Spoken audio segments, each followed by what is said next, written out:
Добар ден, криптоентузијасти. Денеска ќе го направиме долго очекуваното видео за истражување на коини и токени, односно тоа како би требало да изгледа едно целосно истражување, барем според нашите сознанија, за некој нов проект кој што сакате да го дадете во вашето портфолио. Сега, ние во десниот агол, може да видите на овој sticky note, пробавме да ги собереме сите релевантни информации кои што, например, би биле потребни за да имате основни познавања за секој проект во кој што сакате да финансирате. Ја напоменам уште еднаш, кога разговараме јас, Никола или кој да има друг проект, да речем канал или било каков тип на едукационо средство моментално, кое што се обидува да ве научи на тоа како се прави една целосна анализа, буквално на ова мислиме. Значи, овдека во десниот агол може да погледнете на овој sticky note најосновните работи кои што мора да ги знаете за еден проект пред и да размислите да ставите пари во нешто за кое што не сте целосно информирани. Сега, ова е, пак ќе кажем, че ова е најосновното истражување кое што може да го направите за еден проект пред да пристапите кон внесување на одредени капитални средства како инвестиција. Зошто е тоа така? На крајот од денот знаете и сами дека поради незнаење најчесто се случува да изгубите средства, затоа што многу често се случува на пример за некој проект да има одредени сознанија дека нешто не е во ред со него, а вие поради тоа што не сте направили истражување, се случува да изгубите средства поради тоа што се инвестирале во нешто што пропаднало на пример. Со цел да се заштитите и подобро да се информирате пред да инвестирате во одредено капитално средство, значи посебно за крипто секторот, го направив ова како мала шема, мала скица во која што може оприлика да видите кои ви се основни потребни информации со цел да одлучите дали ова навистина представува проект за вас. Сега, значи ќе го земеме Ethereum денеска, со оглед на фактот дека тој е еден од најпознатите и верувам дека на многу од вас генерално овие информации ви се познати, така да многу поедноставно ќе може да следите како истражувањето се движи, со оглед на фактот дека ќе поминеме секој од овие точки и потточки и ќе видиме каква е моменталната ситуација и верувајте ми, значи во поголемиот дел од случаевите потребно ви е само да имате обичен лаптоп и интернет и ќе може да направите целосно истражување на еден проект. Значи повторно ќе напоменам. Ова не значи дека ако го направите ќе имате сигурност во профитот во одреден коин, но ќе ви даде многу подобри сознанија за тоа кои ви се потенцијалните, да речем, мети, потенцијалниот профит, што очекувате од токенот, дали ви е на краток или на долг рок, значи ќе ви даде многу по јасна слика за тоа каков тип на инвестиција станува збор и што вие очекувате од истиот. Значи да се запознаете со самиот проект пред да го инвестирате. Значи како што кажавме, денеска ќе разговараме за Ethereum. Еве да почнеме уште на самиот почеток. Значи гледате, имаме 6 точки. Верувајте ми, можеби ќе ви треба, не знам, еден час, час и половина да ги поминете сите овие за било кој од токените или коините кои што сакате да ги внесете во вашето портфолио, но верувајте ми, многу подобро ќе бидете запознаени доколку ги следите. Првиот, значи првата точка не е апликација и практична примена на коинот. Со тоа што јас ги подредив овие точки во однос на битноста за, да речем, колку по-добро нешто би било во вашето портфолио. Зошто е тоа така? Затоа што, значи, ако отпадне проектот кој што вие сакате да го инвестирате во некоја од првите 3 точки, тогаш нема потреба да ги погледнете по останатите. Затоа што според битноста на точката, за тоа, нели, колку е потенцијален за профит за вашето портфолио, многу е подобро да почнеме со најбитните на почеток и оние кои што, да речем, не се толку битни на крај, со цел, нели, фактички се многу помалку битни во вашата одлука за тоа дали овој проект ќе биде или не дел од вашето портфолио. Затоа и знаете и сами дека апликација и практична примена на коинот е едно од најбитните ствари кои што можете да ги дознаете пред да купите одреден коин. Зошто е тоа така? Значи, ако ги погледнеме точката и подточките, ќе сватите точно што зборувам. Значи, зашто истиот се користи? Дали има други проекти кои му се конкуренција и дали има апликации од реалниот свет кои што може да го заменат. Сега, знаете сами дека колку поуникатен е проектот, значи, ако е одреден проект, макар и најдобар на свет, веќе има други проекти кои што го завземале неговото место, многу е помала шансата истиот да успее и затоа е многу подобро да најдете некој проект кој што пополнува или решава некој реален проблем кој што досега никој не успеал да го реши. Така, значи, затоа, например, прост пример, кога станува збор за Layer 1 солуции, знаете дека моментално самиот крипто пазар е презаситен со Layer 1 солуции, имате еден куп. Значи, почнувајќи од Ethereum, Cardano, Solana, Avalanche, значи имате еден куп Layer 1 солуции кои што нудат екосистем практично солуции за вашиот проект. Значи, поради оваа причина е многу подобро да најдете нешто за кое што, например, нема се уште најдено соодветно решение или се уште нема проект кој што го завземал примарното место. Че во оваа ситуација знаеме дека Ethereum е прв на пазарот и дека веќе го завземал тоа место на главниот Layer 1, че знаеме и сами дека и по market cap и по екосистем никој не може да го победи. Така да во оваа ситуација доколку вие сте влегле во Ethereum на самиот почеток, кога истиот за прв пат успеал да направи смарт контракт, затоа што знаеме дека Ethereum е првиот кој што има смарт контракти, вие фактички би исполниле целосно оваа точка за која што разговараме, односно вие би влегле во проект кој што досега нема ниту еден кој што го врши неговото дејство. Така, значи доколку се вратиме на категориите за кои што разговаравме, фактички затоа и јас го направив овој огромен проект во кој што ги ставивме сите потенцијални категории во однос на тоа кој проект се наоѓа во каков тип на категорија во однос на проблемот кој што се обидува да го реши. Прост пример, Oracles. Значи, Chainlink е моментално најголемиот, не е единствен, но најголемиот Oracle кој што се обидува да ги поврзе сите крипто проекти со надворешни апликации. Значи, без Oracle вие едноставно имате затворен екосистем кој што не може да биде искористен.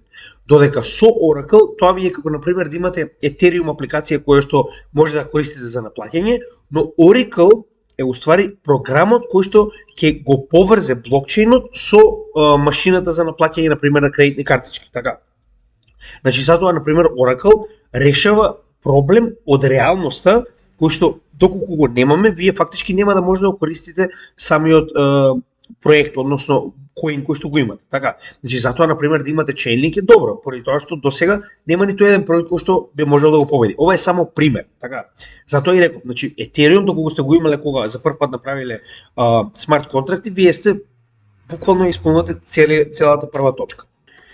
Имате многу вакви примери. Например, Audius, тоа е првата и најголема моментално музичка платформа која што се обидува да направи токенизација на песните. Значи, ако не сте ги погледнали овие видеа, погледнете ги, каде што може да добиете многу сознанија за тоа како изгледаат практичните примени или пак реалната вредност на овие проекти во однос на тоа во која категорија спаѓаат. Може да ги најдете многу едноставно на нашиот канал. Имаме цела плейлиста каде што се обработени сите овие 16 категории заедно со првото интродукционо видео и може да се запознаете со уникатноста на секој проект или категорија сама по себе, така да поентата, како што кажаме на почетокот, е да видите во која од овие категории би спаѓало и кој е проблемот кој што овој проект кој што вие го финансирате го решава, што го прави уникатен и му дава соодветна реална вредност. Значи, многу е на некој начин, верувате ми, кога ќе најдете проект со реална вредност на пазарот, како што веќе разговаравме за некои, значи вие фактички добивате веднаш на вредност затоа што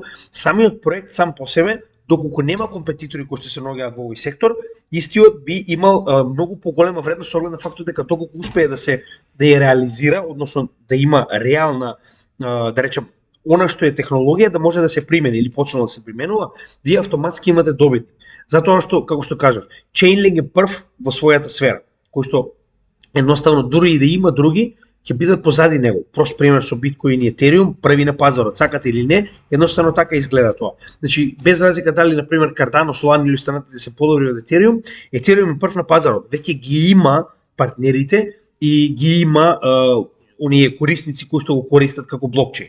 Така да, значи, верувајте ми, на крајот од денот, оној прв на пазарот е многу битна работа.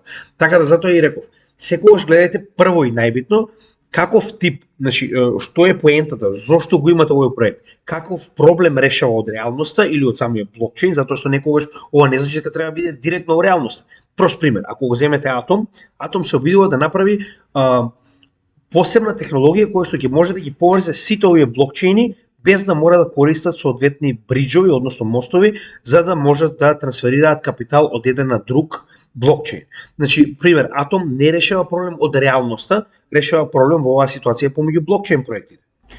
Истото може да го погледнете и да речем во оние проекти кои што решаваат некаков тип на проблем во метаверсот, значи тоа не е реалност, но сепак решава нешто што е потребно во самиот свет, без разлика дали станува збор за реалност или пак за виртуална реалност, Web3, Web2, што и да е. Значи битно е да решава нешто што е потребно на луѓето, а никој досега не го направил тоа. Затоа и кога ќе дојдеме до следната, односно конкуренцијата, е исто така многу битно. Дали ово што вие го инвестирате е проект кој што е прв на пазар? Дали има некој кој што тоа го решава и не дава на пример други проекти да се да го завземат своето место? Зошто го велам ова? Значи Ethereum самиот по себе, иако е најголемиот Layer 1, истиот дава простор за други Layer 1 солуции да се развијат. Зошто е тоа така? Затоа што имаме огромен број на нови проекти кои што бараат место каде да направат свој проект, односно во кој екосистем.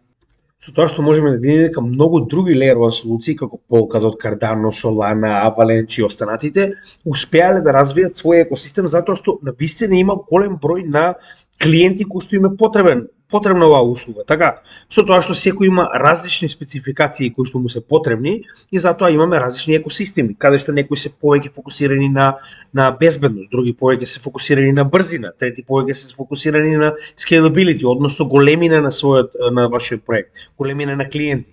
Така да поради оваа причина овој дел е многу битно да видиме која е неговата конкуренција. Затоа знаете и сами да ако погледнеме во однос на Ethereum имаме огромна конкуренција, така, на пазарот, но истиот самиот по себе навистина не гледам никаква причина да некој би го завземал неговото место, барем не во брзо време. Значи затоа и оваа ситуација на пример докога гледаме Ethereum да го поседувате затоа што е еден од првите, односно првиот кој што има смарт контракти и има реална апликација затоа што најголем број на апликации се развиваат на него, поседува најголем екосистем, дополнително на сето тоа имате конкуренција која што се уште не е спремна да дојде да му го завземе маркет капот. Значи гледаме и сами дека ако погледнете на CoinGecko, и ако погледнете според маркет кап, значи нема никој ниту близок до него, значи 144 билиони, со тоа што најблискиот со екосистем е Binance, односно BNB токенот со 40 милиони, што значи дека е 3 пати повеќе од 3 пати помал од Ethereum, така да поради оваа причина гледаме дека конкуренцијата во оваа ситуација не би била проблем.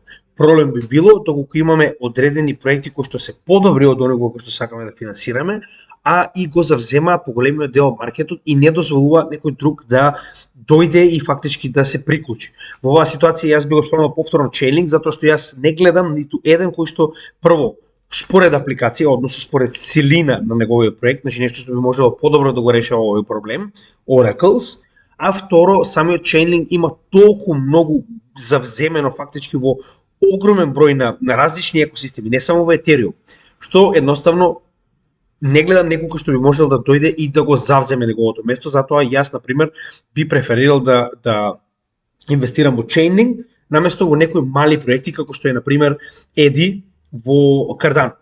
Значи поради оваа ситуација би гледал фактички да се држам до оние кои што навистина веќе го завземале своето место и се докажале на пазарот. Тоа ќе го погледнеме малку подола на точките, но пак ќе кажам, конкуренцијата е многу битна. Секогаш гледате во однос со компетиторите каде се наоѓа проектот кој што вие сакате да го инвестирате и каква е нивната корелација.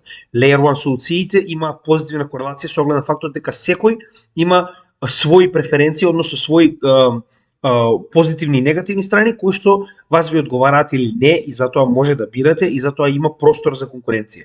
Додека во некои други на пример нема затоа што еден проект веќе успеал целосно да го реши целиот проблем за кој што моментално, односно она реална причина поради која што постои оној проблем, така. И дали има апликации од реалноста кој што може да го замени. Зошто го кажав ова? Значи моментално Ethereum се очекува откако ќе успееме да влеземе во следниот дел, шардингот, односно тоа беше Surge. Значи со шардингот истиот да биде еден од најбрзите, ако не и најбрз блокчейн на целиот свет. Со тоа што доколку тоа успее да се направи, истиот ќе стане де факто најдобра солуција за плаќање во светот. Ако тоа се случи, тоа значи сите овие компании кои што досега како Visa и Mastercard имаат свој приватен технолошки начин на кој што го прават ова, со тоа што имаат повеќе од 24, сега веќе и 30.000 трансакции во секунда, значи истите едноставно ќе се откажат од својот технолошки начин на кој што го решаваат овој проблем и ќе пребегнат кон користење на Ethereum. Зошто го велам тоа? Значи вие моментално доколку сакате да користите Ethereum за плаќање би било промашена инвестиција, затоа што вие би чекале многу и би платиле многу за трансакција која што моментално Visa може да направи за дел од она што ќе го платите во Ethereum, че Ethereum може да платите и $20 за трансакција, некогаш и 100, зависи колку е нели мрежата зафатена, додека кај Visa ќе платите многу помалку. Но како се движи напред технологијата, истиот има многу голема шанса ова да го престигне и технологијата, односно во оваа ситуација Visa и Mastercard ќе мора да се адаптираат или да најдат подобра технологија или да прифатат онаа која што моментално го завзела нивното место со оглед на фактот дека има поголема брзина за помала цена. Тоа е следниот дел, односно надграбата која што очекуваме од Ethereum со неговите roll-ups. Сега, проблемот што е? Значи, доколку тоа не го очекувавме од Ethereum, Ethereum би бил, ако веќе ни треба да инвестираме во проект кој што би се занимавал со наплаќање во самиот свет, значи би бил промашена инвестиција. Значи не можеме само да гледаме во крипто светот. Мораме да гледаме и надвор од крипто светот дали постои некаков тип на апликација, институција, технологија што го решава тој проблем кој што практично би направил оваа технологија која што доаѓа од блокчейнот да биде непотребна. Така да во оваа ситуација со оглед на фактот дека знаеме дека блокчейн технологијата се развива многу побрзо од останатата технологија која што се користи од Visa и Mastercard за наплата, нивниот приватен систем на наплата, значи и поради тоа знаеме дека е добро да се инвестира во Ethereum. Но доколку тоа не постоеше и немавме да речем одредени сознание дека ќе дојдеме до тој степен на технологија која што моментално се развива, значи и многу од оваа технологија е веќе во тест фаза, значи ќе биде многу попаметно едноставно да не финансираме во проект кој што имаме во реалноста, во оваа ситуација да речеме реални компании кои што го надминуваат, односно кои што подобри се во солуција на овој проблем. Сега, следната ситуација за која што би требало да разговараме, затоа што иако малку долго, но првата е, верувате ми, најбитна работа, значи ова може да промени се. Реалноста примена на одреден проект во проблем кој што се уште не е најдена солуција, може директно да му даде огромна вредност која што досега не е видена, верувајте ми. Значи, многу од овие солуции кои ќе дојдат со некаква бомбастична решавање на проблем кој што не е се уште решен, секогаш добива многу на фактички на цена. Значи, затоа на пример и дел од оние кои што постојано се противат на ICP, мислам дека треба да се размислат добро затоа што ICP решава проблем кој што моментално целиот блокчейн се среќава, а тоа е промената на целиот интернет од Web 2 во Web 3, што е круцијален проблем кој што доколку се реши и проектот кој што ќе го реши, ќе добие многу стабилно позиција во следниот, да речам, крипто свет кој што моментално го развиваме. Така да имајте го тоа во предвид, значи затоа мора да ги следиме овие проекти во детали, да видиме што истите работат и затоа првата точка е многу, можеби најбитна од сите.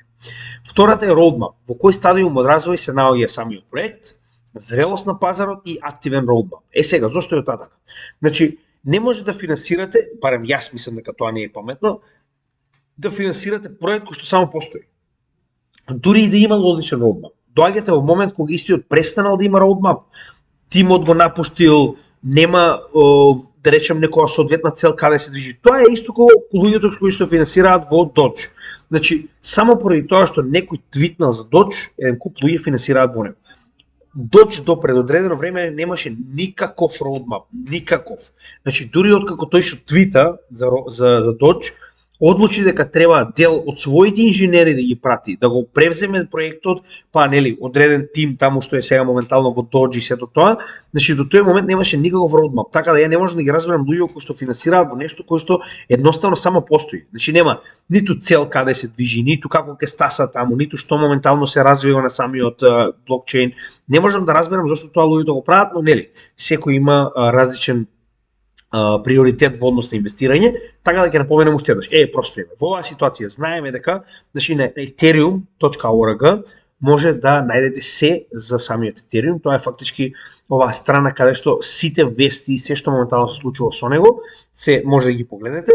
Со тоа што ја гледаме во последниот период, значи Beacon Chain беше направен, мрџот беше успешен и сега моментално се движиме кон Sharding, што гледате, значи се очекува во 2023-2024 да нели се направи, со тоа што е овдека направен интересен постер, значи откако успеавме да преминеме на POS, односно Proof of Stake, сега веќе после мрџот следно е Sharding. А докато го погледнеме на голем, значи ова е мала мапа во однос тоа што е следно што го очекуваме.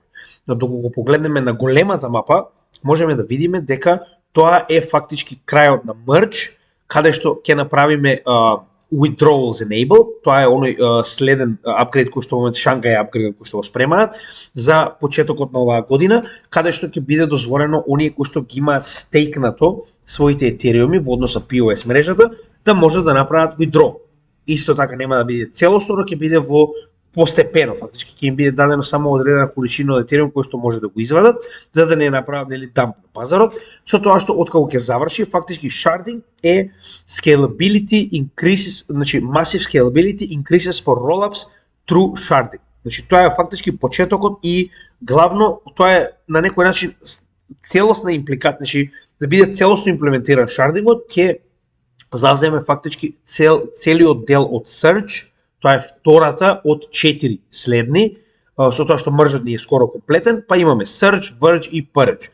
Каде што Surge ќе биде sharding, односно ќе имаме rollups кои што едноставно ќе ги решаваат Ethereum трансакциите на second layer, односно оние layer 2 солуции, пред истите само во еден голем сноп фактички да бидат запишани како една трансакција на main chainот на Ethereum. Со тоа што Verge понатаму ќе се занимава со, значи овдека е многу интересна работа. Ќе ја избришат фактички, само да видам, Verge е искрено овој дел треба и јас да видам точно за што станува збор, со оглед на фактот дека ова е нешто поврзано со Verkle 3, а јас колку што се сеќавам беше Merkle 3. Ако не беше овој дел со резервите, треба да погледнеме, ќе ви, кога ќе дојдеме до него, објаснам, ќе направиме соодветно видео каде што ќе го објасниме, но првиот е многу интересен, каде што планираат да ја елиминираат историјата. Односно, знаете и сами дека доколку сакате да имате node или POW miner, вие треба да имате целиот ledger до сега, со цел да можете фактички да запишувате нови трансакции. На тој начин леџерот се чува да биде безбеден, но во оваа ситуација со Purge, значи они се обидуваат да имплементираат технологија со која што буквално ќе го значи едноставно историјата нема да биде чувана од секој нод во оваа ситуација затоа што ќе немаме мајнери, така да тоа е една многу интересна идеја. И последното е Splurge со некои не толку големи, да речем, модификации со оглед на фактот дека веќе Ethereum во оваа ситуација ќе биде еден од најдобрите, доколку успеат да го имплементираат, од најдобрите практично проекти во самата криптосфера. Значи, тоа е она што ви е секогаш потребно, јас ова чисто како пример ви го дадов, значи мора да направите соодветно истражување. Мора да направите соодветно истражување, да видите каков е родмапот, до каде моментално е фактички развиен проектот, што се очекува понатаму, со оглед на фактот дека, како што може да видите и сами, на крајот денот активен родмап е една од најбитните работи кои што ви се потребни со цел да знаете дека финансирате активен проект. Затоа што доколку, значи прост пример. Има проекти кои што биле активни, дошле до некој напредок, но едноставно поради X причини се распаднале. Дали креаторот престанал да работи, дали тимот се откажал, немале доволно девелопери, некој успеал да го превземе нивното место во однос на решавање на тој проблем што и да е. Значи во оваа ситуација вие имате ситуација во која што они стигнале до одреден дел од родмапот, но понатаму веќе нема никакви надградби. Доколку ги нема, многу често се случува за мртов проект. Тоа е многу често на пазар. Вие може да погледнете проекти кои што се активни уште од 2015 година, но поради тоа што нема никаков развој, едноставно почнуваат да паѓа назад на онаа листа на CoinGecko, например, или кој да го следи. Затоа исто и ова е една од главните работи кои што мора да ги проверите пред да инвестирате во одреден проект, значи неговата активност и нормално зрелост на пазар. Сега во оваа ситуација знаеме и сами дека Ethereum е еден од најстарите проекти, со оглед на фактот дека е веќе практично тред bull market и истиот, значи постои, може да погледнеме точно сега овдека е че може да погледнеме овдека најдобро, 2015, значи август 2015. Значи истиот е многу време на пазарот и затоа ќе напоменам уште еднаш дека сега, иако тоа не е толку битно, имаме многу зрели проекти кои што едноставно исчезнале фактички од овие топ 100 проекти, но тоа дополнително покажува, значи во некои проекти дека колку повеќе се зрели на пазарот, толку повеќе успеале да се постават добро, односно да изградат свој, да речем сега, без разлика дали е Layer 1 екосистем или пак е, да речем, да изградат соодветна корисност на пазарот, која што е незаменлива, така да поради овие причини е добро да погледнете и колку се проектите стари на пазарот, затоа што некојаш проект може да испадне и да ветува многу работи, но доколку не помине одредено време да видите како едноставно овој проект ќе биде прифатен од самата крипто заедница. Значи многу често се случува ваквите проекти да отпаднат без разлика колку им е добра технологијата или родмапот или тимот или што и да е. Така да некогаш е добро да оставите малку време да видите како ќе биде прифатени од инвеститорите. Затоа што, како што кажав, некогаш едноставно без разлика колку ви е добра технологијата, ако не сте прифатени или ако немате едноставно добар маркетинг тим, многу е можно и да имате најдобра технологија на светот, да не бидете прифатени и вашиот проект да заостане во однос на останатите. А на крајот од денот знаеме и сами дека главната причина поради која што го правиме ова истражување не е толку инвестирање во технологијата, колку што е инвестирање во потенцијален профит во иднина. Да бидеме реални. Поголемиот дел, ако не и 99% луѓето кои што моментално го гледаат нашиот канал, го прават ова со цел да остварат некој профит. Така да поради тоа, значи многу полезно за вас да ги следите оние кои што имаат поголема зрелост на пазарот и кои што успеале да докажат дека на вистина имаат одредена корист и дека заедницата ги прифатила. Следно за кое што треба да разговараме е техничка анализа. Сега, знаете и сами дека техничката анализа, посебно на нашиот канал, е доста почитувана гранка и многу работиме на неа, но во оваа ситуација нема да правиме анализа на токенот, значи ќе ја правиме доколку ние на пример истражуваме некој токен кој што досега не сме го работеле. Но оваа ситуација значи само ќе напоменеме што е најбитно во првиот момент пред да навлезете во самиот токен. А тоа е да видиме дали се наоѓа во bear или bull, односно во кој дел од циклусот се наоѓа, дали самата корекција е соодветна, значи во овој ситуација да речем во последниот bear market, гледаме дека истиот успеал да се коригира до 78,6%, што јас верувам, како што веќе многу пати разговаравме, дека ова ќе биде дното на самиот Ethereum, значи неколку пати сме го разговарале тоа. Сега повторно, ова е на некој начин генерализирање. Со тоа што овој момент нормално можеме да видиме, ако веќе генерализираме нормално, значи ова е генерална анализа каде што можеме да кажеме дека се наоѓаме на претходниот all time high, веќе сме направиле корекција, се наоѓаме пред почеток на следниот bull market со оглед на фактот дека сме скоро на една година пред халвингот, што знаеме дека најчесто сигнализира почеток на следниот bull market. Можеме да видиме дека истиот не е направил некои несоодветни, сега повторно, значи знаете ако има масивен пад како Solana, на пример, нормално дека нема да го купите, така. Значи треба да се направи соодветна техничка анализа од месечен до дневен чарт да видите дали се наоѓате во соодветно ниво за да купите. Зошто е тоа така? Значи никогаш не купувате во памп, така, тоа е едно од главните правила. Значи едноставно и да е добар проектот и се да одговара, ако имате масивен памп на истиот, не се купува во тој момент. Значи затоа што многу во оваа ситуација може да се случи да купите и во моментот кога ќе купите едноставно оние кои што веќе биле долго време на пазарот со овој токен, да одлучат да продадат и вие да останете со буквално оно што велат со торбата токени и да чекате истиот да има следен памп или следно движење нагоре. Така да поради оваа причина мора да направите соодветна техничка анализа во сите чартови од месец до ден, значи со цел да видите каде се наоѓате, каде во макродел, како изгледаат индикаторите, како изгледаат временските интервали во кои што го гледате, дали моментално е добра ситуација да купите или не, со оглед на фактот дека некогаш на краток рок може да имате таков бит на брзи пампови, по кои што нормално после корекцијата фактички вие влегувате, доколку се останато од оваа листа вас ви одговара. Така да нема да навлегувам многу техничка анализа, знаете и сами дека тоа е доста темелна, да речем, дел од овој канал кој што го работиме постојано. Значи сите оние кои што сакаат да научат може да влезат кај нас во едукациониот сектор. Значи едукационата плейлиста од почетокот па до сега има многу, значи буквално се што скоро ние знаеме за техничка анализа, како се прави и на тој начин може да научите и за индикатори, и за формации, како истите да користите на TradingView и слично. Така да во овој дел, односно техничката анализа, верувам дека досега многу сме разговарале, доколку не сте погледнале, може да се вратите назад на каналот и да погледнете повеќе околу истата. Фундаментална анализа, исто така многу битно, зошто е тоа така? Со оглед на фактот дека фундаментална анализа е многу широк поим, каде што јас основните што ги ставив е вести за проектот во последниот период, партнерства и поврзаност со кривични или судски случаи. Ова се трите најбитни, зошто е тоа така? Сега, првата од овие, односно вести за проектот во последниот период. Зошто велам во последниот период? Значи вестите се брзи, да речем, акселератори, односно катализатори на растење на цената кога станува збор за кратки интервали. Значи, знаете и сами дека во одредени моменти, кога ќе испаднат одредени вести кои што се поврзани со самиот проект и се доста позитивни или негативни, може да предвижат цената во горна или долна насока и тоа ви е многу битно. Затоа што кога знаете одредена работа за овие проекти, значи тоа е она што постојано го велат by the rumor sell the news. Оние кои што порано ја знаат веста се многу по да речам потенцијални да направат профит од познавањето на оваа вест.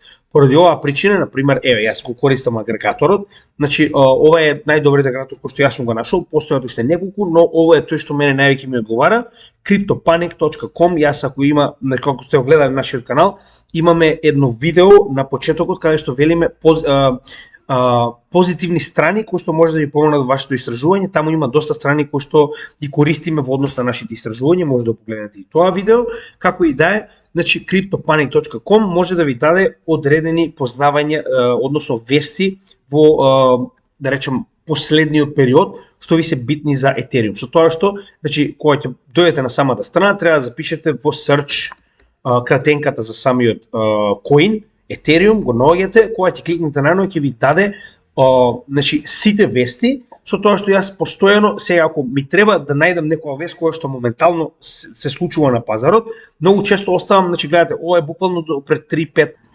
часа на пазарот и ви дава што моментално се случува односно најнови вести. Затоа што истите како што може да видите се уште не се да речем доста читани.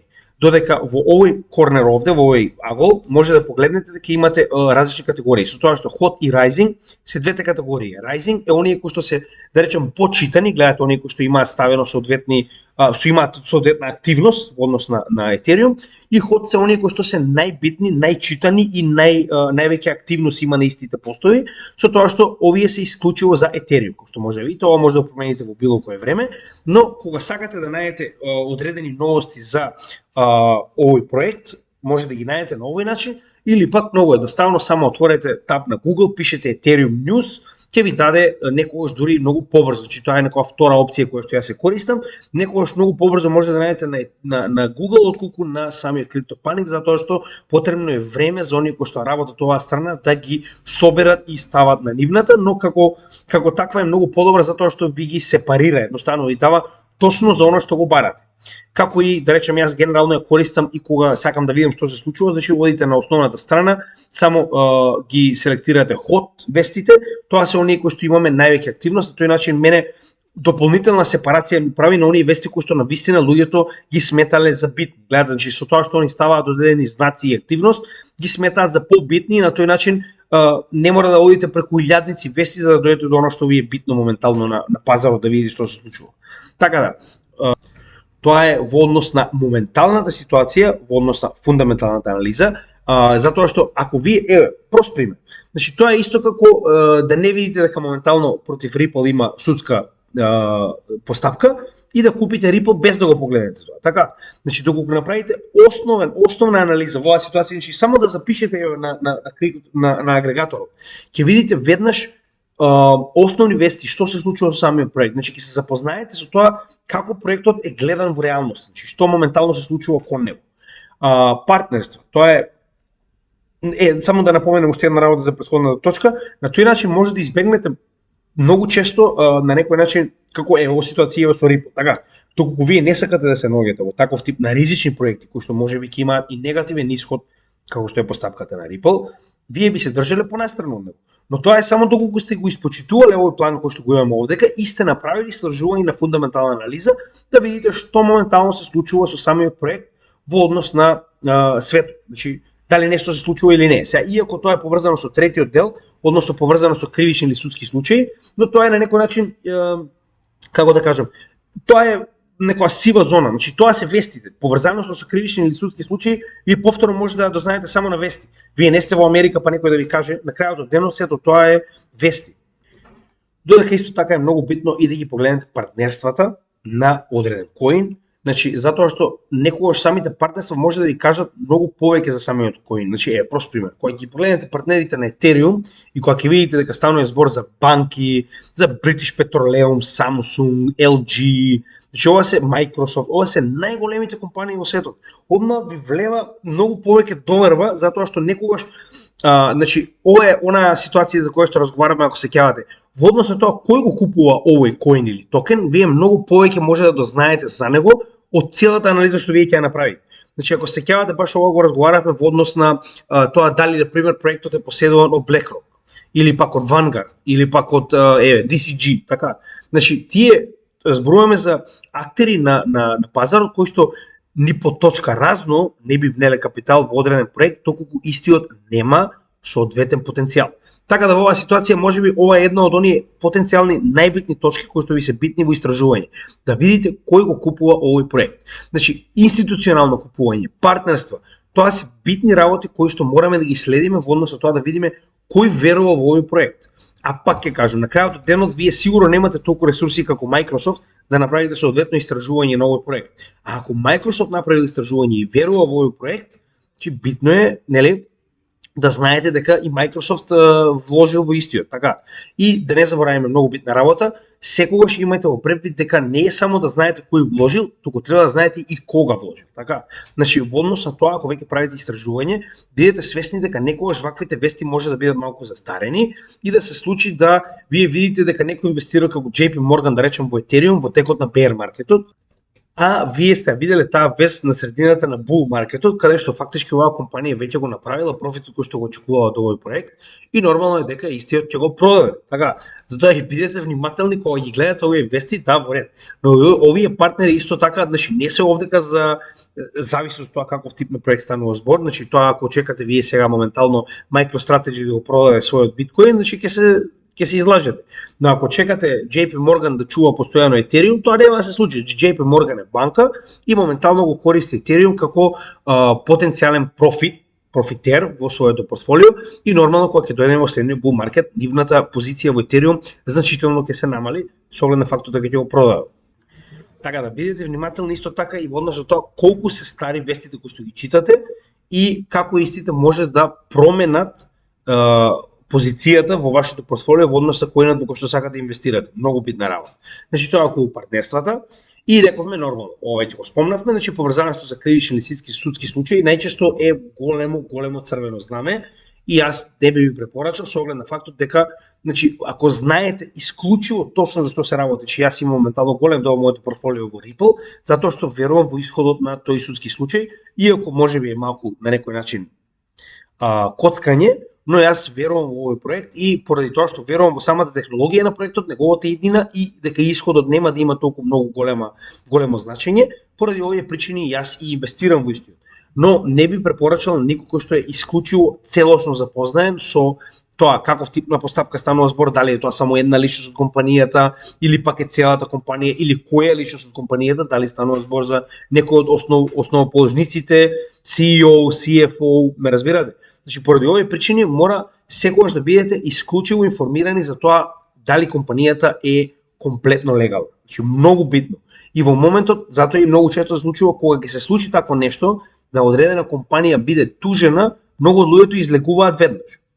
Значи, не чекаат да видат како ќе биде исходот, затоа што најчесто се случува, прост пример, кога самата комисија за хартија од вредност би нападнала било кој коин, автоматски губи барем 50% од својата вредност. Значи, без разлика каков тип на технологија станува збор. Така да секогаш имајте го тоа пребит. Дури некогаш луѓето проверуваат за своите токени и да има најава дека ќе биде поднесена тужба, они предвреме го менуваат тој токен во некој друг со цел да се заштитат од потенцијален пат доколку се случи ваков тип на, да речем, кривична поставка против коинот, токенот кој што го имате. Следно е токеномија. Сега, исто и ова е доста битно. Значи, прво мораме да знаеме значи, каков тип на блокчейн станува збор, која е залихата, дали е ограничена или не, дали постојано се произведуваат нови коини или не, колку од залихата е веќе на пазарот, значи дали имаме одредена количина која што се уште постепено се додава на пазарот преку нодови или преку, да речеме, заклучена, како и да е, има различен тип на механизми, и колку од залихата е поседувана од тимот и институции. Сега, Ова со институциите веќе го објасниме во делот на фундаментална анализа, односно колку од залихата на овој коин токен е фактички поседувана од самиот тим, затоа што некој случува тимот да има огромна алокација на самиот себе си, како и институции, односно она што разговаравме. Кои се луѓето кои што го поседуваат овој коин? Колку поголеми, колку подобри корпорации и компании станува збор, или институции, да речеме одредена држава може би го поседува коинот, толку посигурен е овој коин за да биде вашето портфолио. Најлесен начин за почеток на проверка на токеномија секогаш представува значи било кој тип на search, да речем engine кој што го користите, дали е CoinGecko, CoinMarketCap, има многу. Значи Hot Paprika, како се чили паприка, нешто такво. Значи поентава што е? Секогаш наоѓајте ги овие типови на агрегатори на информации за крипто, коини, со тоа што јас пак ќе напоменам. CoinGecko го користам затоа што истиот е досега докажано дека е независен, за разлика од тоа CoinMarketCap е поседувал од Binance и како таков може да биде манипулиран. Значи имаше позната манипулација во текот на 2020-2021 во текот на bull маркетот каде што не беше правилно представена circulating supply, односно колку моментално има токени на Ripple, затоа што според истиот значи ќе имаше сосема поинаква вредност на нивниот сайт. Сега X причини зашто тоа се случува, не е ни битно, но на крајот од денот кога одредена агрегатор, значи во сайт кој што прави агрегација на информации за блокчейн проекти, значи доколку е поседувал на еден блокчейн, нормално е да биде пристрасен. Нормално е да се случи некој да направи промена на овие потатоци, затоа што ова е само информација, ова не е основа по која што вие би требало да тргувате. Така да затоа CoinGecko го користам, значи направете собствено истражување, најдете некој од овие страни кои што би ви давал значи неутрални податоци. Значи да биде неутрален во однос со тоа да не биде ни во еден момент ниту финансиран, ниту поседуван од одредена блокчейн компанија. Сега, во оваа ситуација, значи кога станува збор за токеномија, се што треба да направите да го отворите токенот, како што во оваа ситуација значи овде кога отворен Ethereum и можеме да видиме кој е неговиот supply, можеме да видиме колку е неговиот тотален supply во однос на колку е пуштен на пазарот и max supply во однос на тоа колку моментално има максимално што не е се уште пуштен на пазарот. Значи, само да погледнете како изгледа тоа во разлика, со оглед на фактот дека Ethereum е целосно на пазарот и тоа се максималниот број на токени кои што моментално ги има, со тоа што имаме постојано произведување на нови токени. Сега ова е веќе одговор на ова прашање овдека, за тоа дали станува збор за ограничена или не залиха. Со тоа што отвори уште два таба од CoinGecko, каде што може да погледне прво Cardano, кој што има capped supply, односно има само, значи официјално може да има само 45 милиони токени, билиони токени, а моментално се во циркулација 35. Додека за разлика од тоа, Ethereum како и Dogecoin нема max supply и истиот постојано се произведува. Така, значи затоа бидете исклучиво внимателни кога одбирате токени, затоа што јас на вистина постојано, значи генерално се опитувам да држам токени кои што најчесто имаат capped supply, затоа што на тој начин нема да дојде до ситуација каде што некој ќе ви додаде токени постојано и на тој начин ќе ја намалува цената. Затоа што знаеме и сами дека токеномијата е многу битна. Кога станува збор за одреден токен кој што постојано расте во залиха, значи постојано се произведуваат нови како Doge, тоа значи дека колку повеќе расте во залиха, толку повеќе неговата вредност ќе се намали. Едноставно правило на пазарот. Колку повеќе токени имаме од нешто или колку повеќе нешта имаме, толку повеќе нивната вредност се намалува, затоа што нели колку е одредена ствар поретка, толку повеќе нивната цена е повисока. Така да поради оваа причина Ethereum да, е во моето портфолио поради други причини, а тоа е повторно дел од економијата која што токеномијата која што е поврзана. Сега тоа значи нели не може исклучиво вие затоа што има unlimited supply веднаш да го одречете, така да речем. Значи мора да видите за се во целиот овој дел со токеномија пред да одлучите дали овој проект е за вас или не. Значи прво, како што рековме, тип на блокчейн. Тип на блокчейн затоа што дали е POS или POW е многу битно, затоа што POS самиот по себе користи многу помалку енергија. Првата и најбитна работа која што треба да ве замисли е тоа што кога станува збор за POW, многу често овие проекти бараат многу големо количество на енергија, бараат многу софистицирани машини, мајнери и освен биткоин, многу ретко има проекти кои што на вистина значи нели работат како што треба, имаат соодветна иднина. Така да имајте го тоа во предвид, затоа јас на пример предпочитам POS, кои што и сами по себе се и многу помалку склони кон санкции, односно да речем да бидат поради било која причина гонети од законодавните власти, затоа што значи колку помалку е нивната конзумција на енергија, толку под радарот се едноставно на било каков тип на авторитет. Поради оваа причина, че типот на блокчейн е доста битен и нормално и кога веќе е POS, нормално имате различни POS, односно Proof of Stake. Имате Proof of Stake, имате Proof of Authority, Proof of... Значи имате еден куп, може да погледнете, сега не е нормално. Секој од овие проекти треба да погледнете на нивните основни страни, каде што нормално сето ова е објаснено. Значи ќе најдете соодветен дел од страната каде што запишува каков тип на проект станува збор, значи како тој најчесто во white paper, тоа е она што и Никола ви го спомна, значи кога инвестирате во нешто, прочитете во white paper. Најчесто тоа е неколку страни каде што детално се објаснува каков тип на механизам ќе биде позади овој проект и како истиот е сигурен, дали е мајнери, дали е нодови, дали е нешто друго, така да поради оваа причина е многу добро да прво и разберете технологијата во која што инвестирате, односно каков тип на блокчейн станува збор. Значи нормално секој е различен, затоа и не можеме сега моментално тој дел да го обработиме со оглед на фактот дека знаеме дека моментално Ethereum има POS. Кога станува збор за други проекти, нормално тоа е едно од првите работи кои што можеме да ги да ни каже дали сакаме да го имаме или не. И нормално, како што спомнавме, за лихата, дали е ограничена или не, со тоа што и оние кои што не се ограничени, многу често имаат соодветен механизам кој што ги држи да немаат преголема залиха. Во оваа ситуација знаеме и сами, кај Ethereum тоа е самиот burn механизам, кој што постои веќе од прилика скоро една година и не, помалку од една година, како и да е. Значи постои одреден временски период во кој што гледаме дека доколку беше POW, истиот моментално ќе имаше инфлација од 3,6% и дополнителна залиха од 1.200.000 токени, што моментално е заменето со POS, каде што имаме само 0,013% инфлација и само 4, односно 5.000 Ethereum токени плюс на претходната залиха.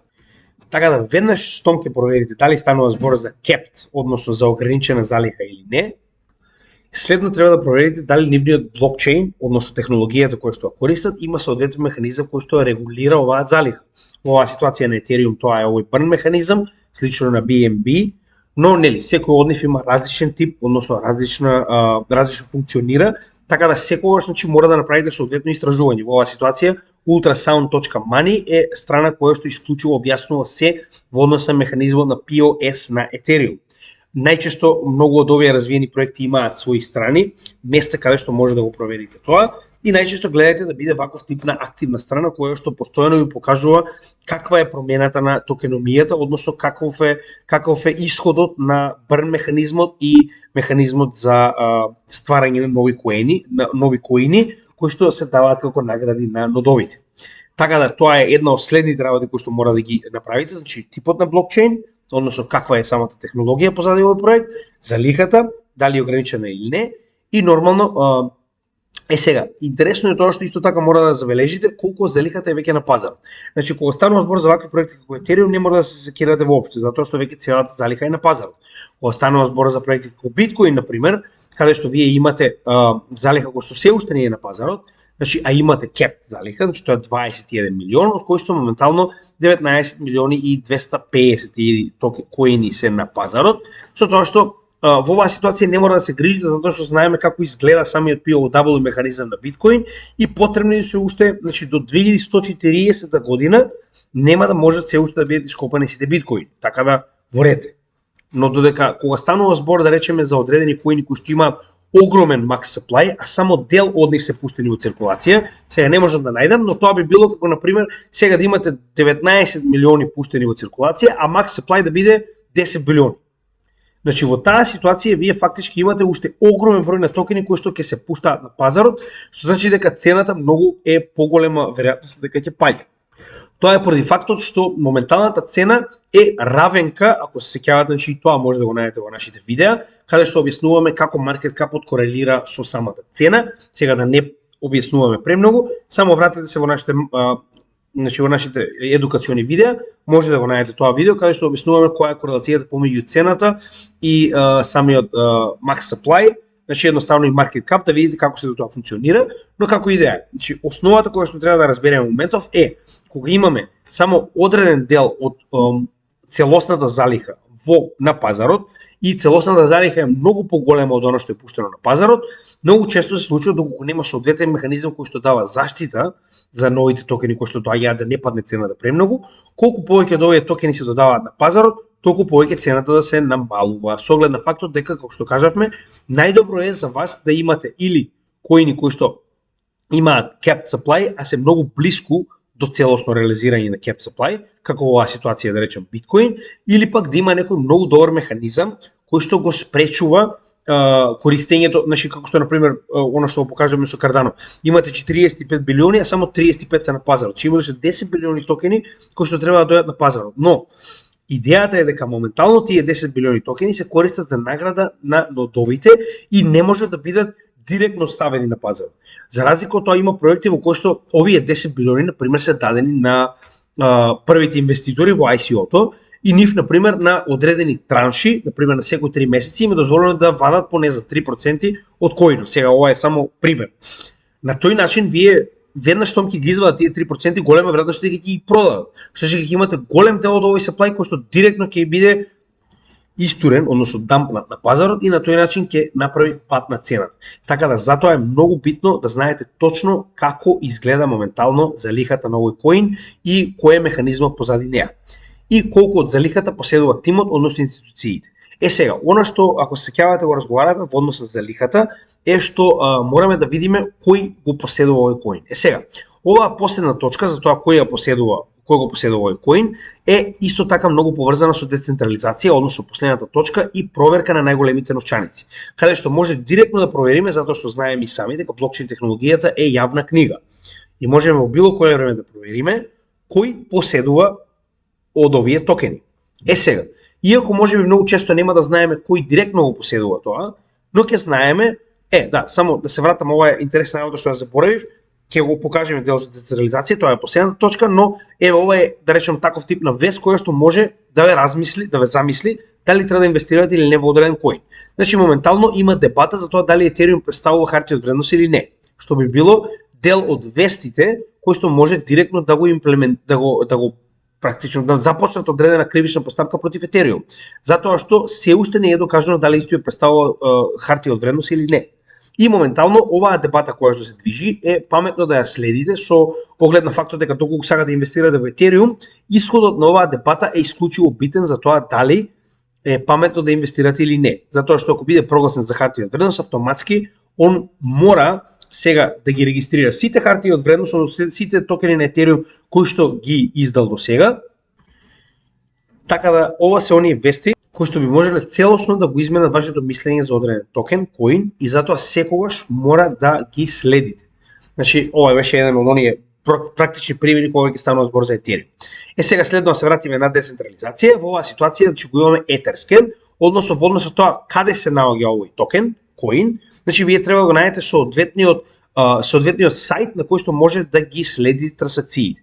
Значи моментално за Ethereum постои Etherscan. Кога станува збор за на пример ADA, имате, значи може буквално да напишете вака Cardano Trace Transaction. Значи само запишете Trace Transaction и ќе ви даде кој е експлорерот на тој блокчейн. Гледате, Cardano Explorer, така. Значи е иста ситуација, вие само треба да запишете каков тип на токен, коин, трансакција, што и да имате во однос на блокчейнот и ќе го најде. Следно, пример, Track, Avalanche, AVAX Transaction. Значи они имаат собствен, така.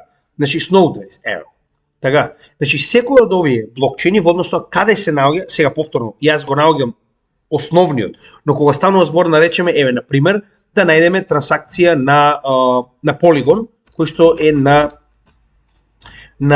самиот Ethereum, значи вие ќе може фактички истиот да го најдете на Ethereum. Значи гледате, фактички ќе може да на самиот Ethereum, затоа што ова е токен кој што се развива на Ethereum мрежата.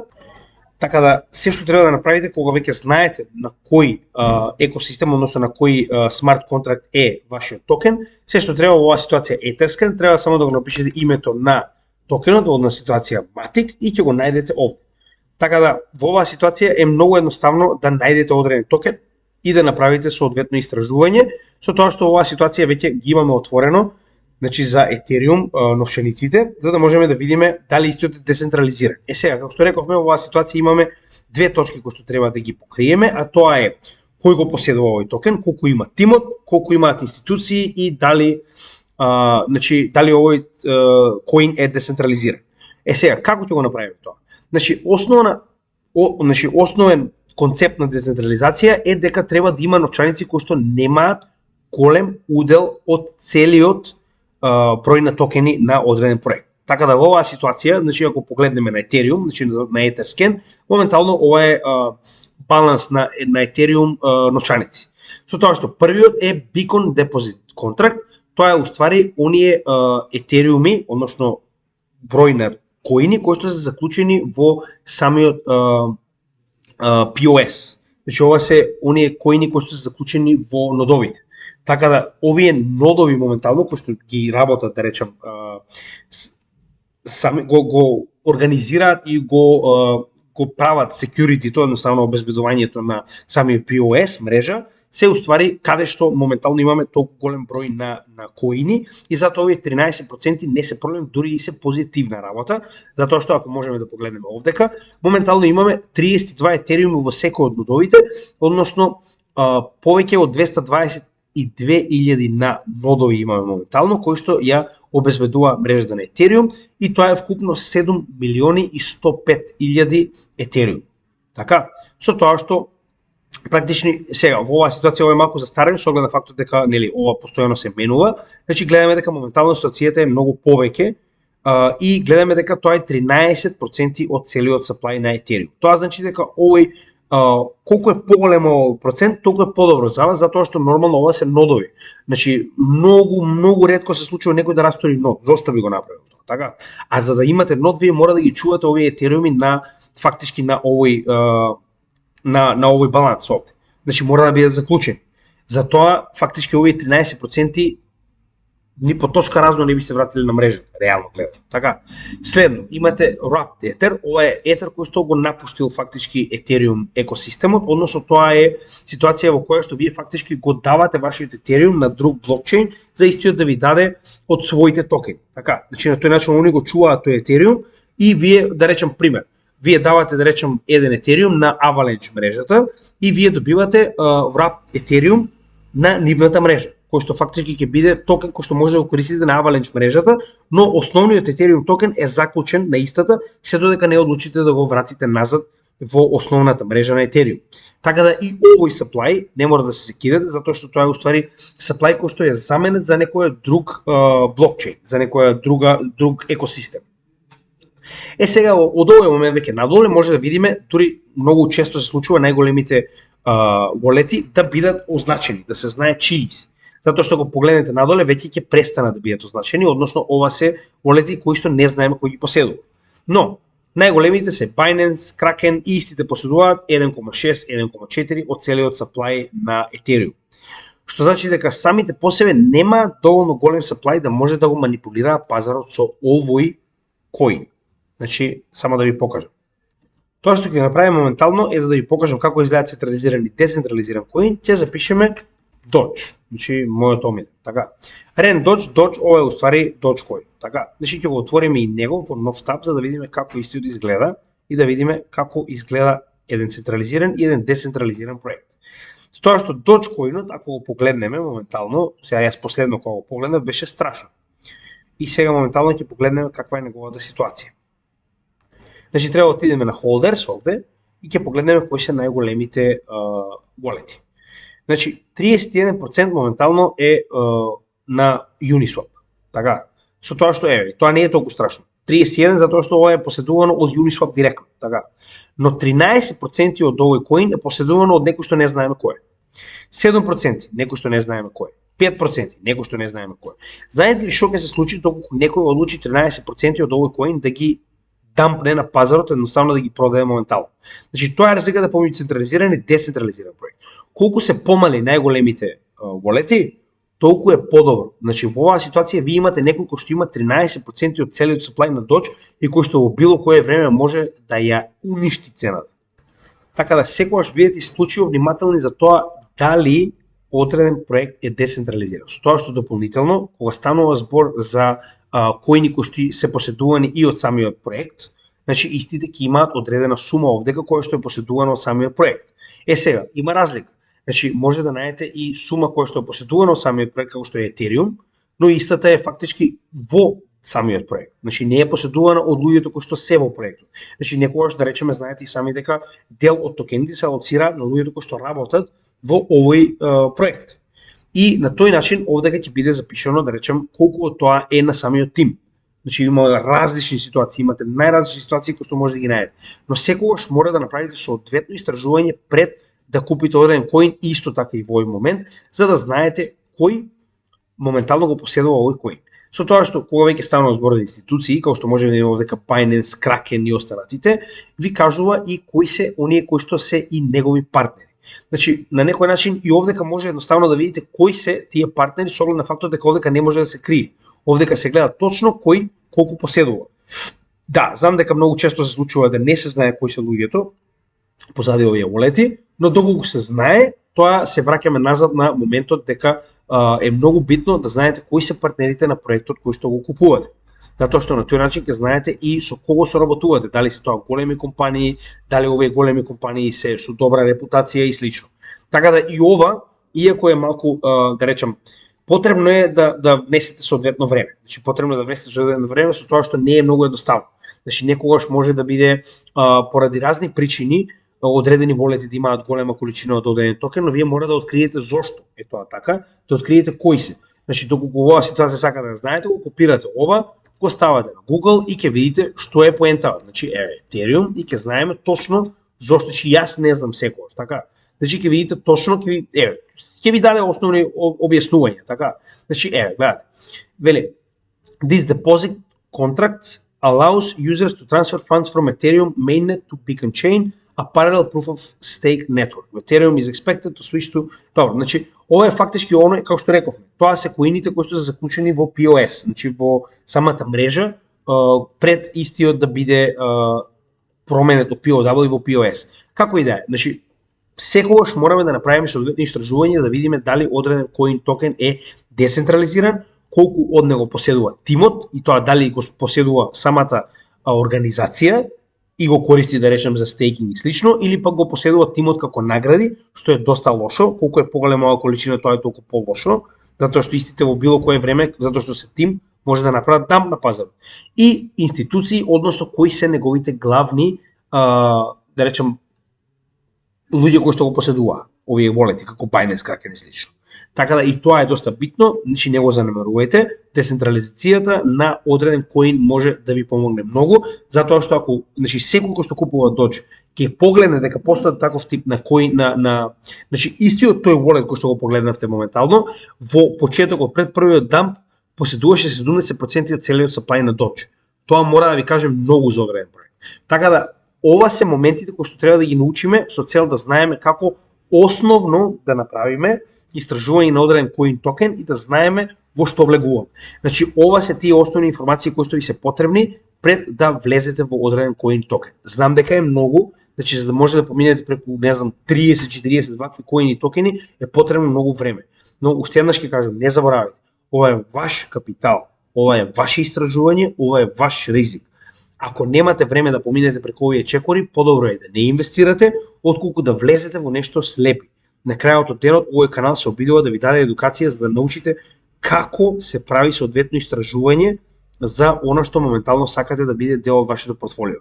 Без истражување, без внесен труд, нема профит. Как пак ќе кажам, ризикот кој што го внесувате преку вашиот капитал е само ваш. Ако не направите соодветно истражување, е многу поголем ризикот да изгубите затоа што не сте направиле соодветно истражување, затоа што не знаете во што влегувате. Така да ова е исто така едно од побитните видеа кои што нашиот канал ги направил и со оглед на тоа дека веќе имаме одредена скица која што можеби ќе надградуваме понатаму во однос на тоа како ќе ни дојде, да речем, одредени работи кои што не сме ги спомнале сега или ќе надградуваме, значи јас ќе пробам да зачувам оваа скица и секогаш кога правиме одредени истражувања, затоа што се заборава, верувајте ми. Значи кога правиме одредено истражување нов проект, ова ќе биде основата по која што тоа ќе го правиме, за да имате и вие отприлика некоја скица како се тоа изгледа и како истото го правиме секогаш кога правиме проекција за нов проект, нешто што досега не сме го превземале на нашиот канал. Се надевам дека ова беше доста позитивно видео за вас, дека научивте доста и ќе ве замолам, значи имаме полови моментално за 4 следни коини за кои што сакаме да направиме истражување преку оваа скица, за да видите како изгледа тоа кога правиме истражување за проекти кои што досега не сме ги правиле. А станува збор за Avalanche, Atom, Uniswap и Chain. Секој од нив е пионир во собствената сфера во која што работи и секој од нив е доста уникатен и тоа се едни од најпотенцијалните проекти кои што ги гледаме за следниот bull market. Ова се само некои основни коини кои што јас на вистина гледам потенцијал во и би сакал да направам истражување без разлика дали ќе биде тоа за каналот или не. Јас сега го направам тоа истражување, но на овој начин ќе може и вие да научите доста за самите проекти, а и нели потенцијално понатаму ќе го користиме ова како материјал кога некој сака да се запознае, затоа што пак значи овие видеа ќе останат на YouTube без разлика што ќе се случи со каналот, истите секогаш ќе бидат едукација која што може да добиете бесплатно и која што ќе може да ја примените во вашите следни истражувања за вашето портфолио. Ви благодарам уште еднаш како и секогаш, значи како што кажав, среќна нова на сите кои што не успеале да ги добијат нашите пораки во претходната. GameG биле паметни кога рекле дека само сложно може да се направи нешто и на некој начин покажале на сите нас македонците дека кога сме сложни, дали во позитивна или негативна конотација, можеме да постигнеме многу. Погледнете што направиле GameG-ите и ќе ви стане јасно колку можат само неколку сложни македонци да направат, така да ова нека биде воделка за нашата заедница за 2022, 2023, 2024 и 2025 со цел да покажеме што може една заедница да направи кога станува збор за припрема за следниот bull market, каде што сите ваши допринеси во однос на информации, во однос на било каков тип на дали тоа станува збор за техничка анализа, дали станува збор за нешто што не сме го виделе се уште, некои вести на пазарот, сето тоа е допринос кој што нашиот канал се обидува да го преточи во видео и да го достави назад до заедницата со цел да имаме обрт на овие информации и да бидат најпозитивно искористени и да бидеме многу добро поставени за следниот bull market. Нормално економијата е жива наука, гледате и сами, постојано анализираме, на тој начин учиме многу од неа и каналов е само така речено средство кое ни помага и нас како канал, а и вас како заедница да се унапредиме себе си во блокчейн сферата која што само што не настапила да биде мејнстрим на целиот свет.